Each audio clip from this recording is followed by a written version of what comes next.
للفارس الابيض امام وليد الركراكي صاحب ال 41 عام.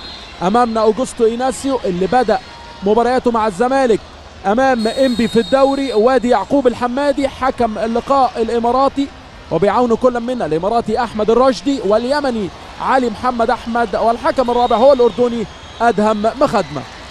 ونادي الفتح الرباط المغربي على شمال المقصوره بزيه الاحمر في اسود. الهجمه من ناحيه الشمال وادي احمد رفعت والعرضيه، واول هجمه اول دقيقه اول هجمه زملكاويه، عايز يصالح جماهيره وعايز يحقق نتيجه ايجابيه، لكن مكمل نادي الفتح في الكونفدراليه الحقيقه وصعد كتاني المجموعه الاولى بعد الافريقي. نشوف شيكابالا دخل جوه 18، الخطوره للزمالك، شيكا والعرضيه بيمينه لكن يمينه غير شماله، حققوا 7 مرات. ادي الهجمه من ناحيه اليمين، تعدي كوره في منتهى الخطوره نادي فتح رباطي، لو عدت خطر لو عدت خطر، ينسان تترد مره ثانيه وجول.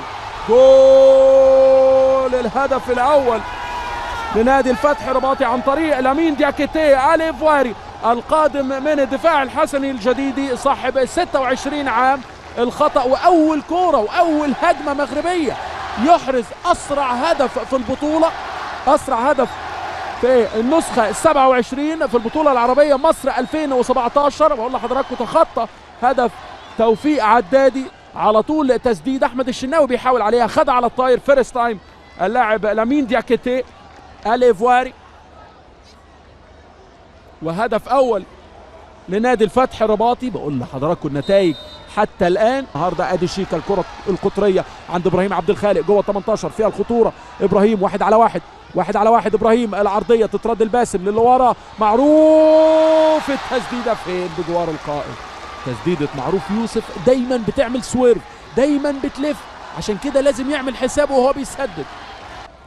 في نص الملعب بدر لفوزير، الخطوره فوزير بيفكر في التسديد، فوزير التسديده فين فوق العارضه، تطلع ضربه مرمى. اقول لحضراتكم دريبلر قوي جدا يقدر يتعادل قبل نهايه الشوط الاول. معروف يوسف براسيه عند باسم، راسيه عايز يوصلها لابراهيم عبد الخالق وضربه جزاء، ضربه جزاء معاها صيحات الجماهير في استاد الاسكندريه بيديها حكم اللقاء يعقوب الحمادي. واحنا لسه بنقول على المباريات اللي ادارها تحكيميا، بيدي ضربه الجزاء اللي مصمم عليها باسم منذ بدايه اللقاء. بيحصل نادي الزمالك، ادي الكره الاماميه، ولكن هل مديها لمسه يد؟ اعتقد مديها لمسه يد، اعتقد مديها لمسه يد. باسم ومجيد وصفاره حكم اللقاء، باسم ومجيد وجول، جول، لكن صفاره من حكم اللقاء، صفاره من حكم اللقاء بيقول للاعبي الزمالك دخلوا جوه 18 قبل تسديد باسم، حطها على شمال ايمن مجيد بشكل مميز جدا. بالفعل ده بصوا فين ابراهيم عبد الخالق، ابراهيم عبد الخالق داخل يشوط مع باسم مرسي، يعني على نفس الخط تقريبا مع باسم مرسي. حكم اللقاء بيرجعها مره ثانيه، وكان حسني فتحي متقدم. باسم ومجيد وجول، جول على يمينه المره دي، واحده على شماله ما اتحسبتش، اللي على يمينه بتتحسب. هدف التعادل لنادي الزمالك في الدقيقه 43 عن طريق باسم مرسي. هدف مهم جدا للزملكاويه قبل نهايه الشوط الاول. 1-1 وعدت الدقيقتين خلاص، وبالفعل بيطلق يعقوب الحمادي حكم اللقاء صافرة نهاية الشوط الأول بالتعادل الإيجابي بين الفريقين. تقدم للفتح رباطي لامين دياكيتي في الدقيقة 8. الدقيقة 43 باسم مرسي من ضربة جزاء بيحرز هدف التعادل لنادي الزمالك.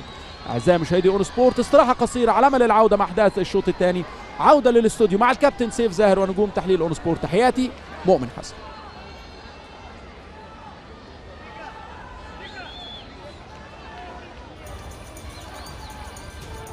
أعزائي المشاهدين، مع أحداث الشوط الثاني في رابع لقاءات البطولة العربية، اللقاء اللي انتهى الشوط الأول بالتعادل الإيجابي 1-1 نتيجة المجموعة الثانية اللي بتقام على استاد الإسكندرية.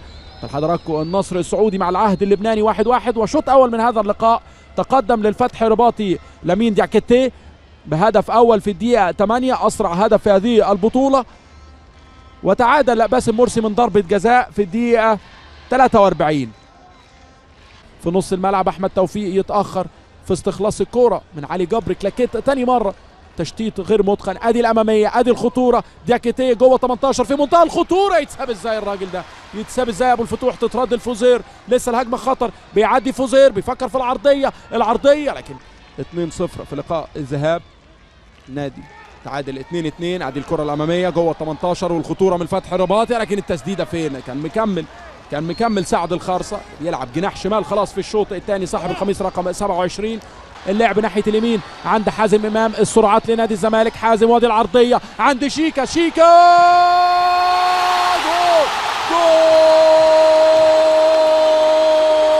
شيكابالا، مش ممكن. جول هدف رائع، هدف جميل، هدف فيه شياكة، فيه جمال، فيه روعة، فيه حرفنة. لو جبنا سيرة الحرفنة اسمك لازم يتقال. شيكابالا وحازم امام الموال من اوله موال. مش ممكن حازم امام يلعبها دياكيتيه، لكن دي الاعادة اللي احنا مستنيينها. حازم امام يلعبها لشيكا، ممكن من لمسة واحدة، لكن المهارة موجودة والثقة موجودة والشومة موجودة في المرمى. هدف تاني للزمالك، هدف تاني لشيكابالا. تواجد لنادي الفتح داخل ال 18 ب7 لعيبه. بصوا حضراتكم 7 احمر موجودين جوه 18، وعلى التنفيذ كالعاده محمد فوزير طالع المهدي خالص، ودياكيتيه موجود، وفوزير بيلعب العرضيه والرأسيه تترد. الهجمه المرتده للزمالك، لكن ما زالت الخطوره استخلاصها مره ثانيه اللاعب بدر بولهرود. تترد طارق حامد، باسم مرسي. الادفانتج حكم اللقاء بيديها لحازم امام، وهنشوف قرار حكم اللقاء في فاول لنادي الزمالك، واكيد هيكون في قرار من حكم اللقاء مع سعد الخرصه الباك الشمال. منع حازم امام من انفراد، واعتقد في انذار ثالث في اللقاء. صاحب القميص رقم 27 سعد الخرصه بالفعل بياخد انذار. حكم الاماراتي هيدي كام دقيقه وقت محتسب بدل من ضائع. محمد فوزير المطالبه هنا بالمسافه القانونيه لحازم امام. طالع مهدي خالص، طالع دياكيتيه، وطالع ابراهيم البحراوي. تتلعب على الارض الاماميه من ايوب، ولكن تترد من محمد مجدي. لسه الخطوره،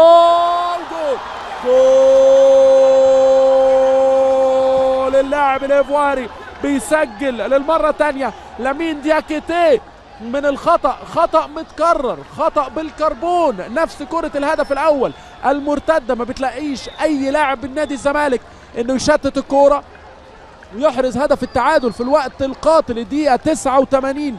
لامين دياكيتيه عشان يبقى أول لاعب يسجل هدفين في البطولة العربية في هذه النسخة. تترد الكورة من اللاعب نايف أكرد الفتح الرباطي، لكن ما يقدرش يعمل كنترول دياكيتيه. ومعاها صافرة النهاية للسهرة الكروية الجميلة، و4 أهداف استمتعنا بيهم لنادي الفتح الرباطي. يسجل لامين دياكيتيه هدفين، وباسم مرسي وشيكابالا أحرز هدفي نادي الزمالك. أعزائي مشاهدي أون سبورت، شكرا لحسن المتابعة. عودة للاستوديو مع الكابتن سيف زاهر ونجوم تحليل أون سبورت. تحياتي مؤمن حسن.